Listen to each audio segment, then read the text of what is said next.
لیکن ان کی زندگی کے اندر دوسرے مذاہب کی باتیں ان کے اندر آ گئی اور دوسرا کلچر اس کلیسیا نے اپنایا ہوا تھا.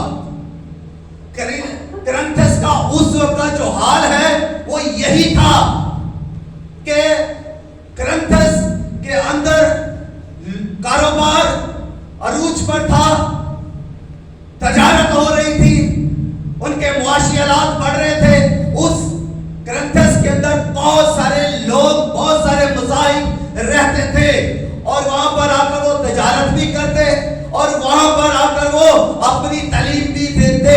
وہاں پر ان کے سفیر تھے اپنے اپنے مذہب کے, جو اپنے مذہب کی تعلیم دیتے اور پھر ہمارے جو مسیح کلیسیا کے وہ لوگ تھے وہ بھی ان کی تعلیم پر عمل کرنا شروع ہوں گے.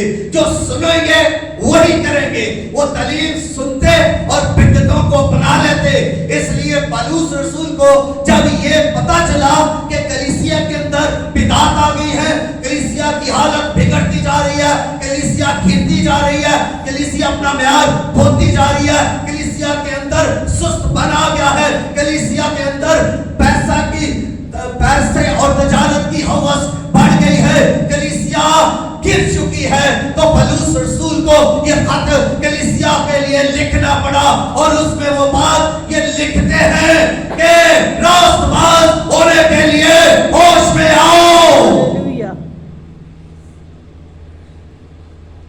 لمحہ فکریہ ہے آج میرے لیے اور آپ کے لیے. ہم سب بھی مسیحی ہیں. دیکھیے ذرا ٹچ کیجیے اپنے آپ کو, دھیان لگائیے اپنی شخصی زندگی پر. کہیں ہم اس دنیا کے اندر فریب تو نہیں کھا رہے, کہیں ہم فریب تو نہیں کھا رہے کہ ہم مسیحی ہیں مگر ہم مسیح کا ہم میں کچھ نہیں.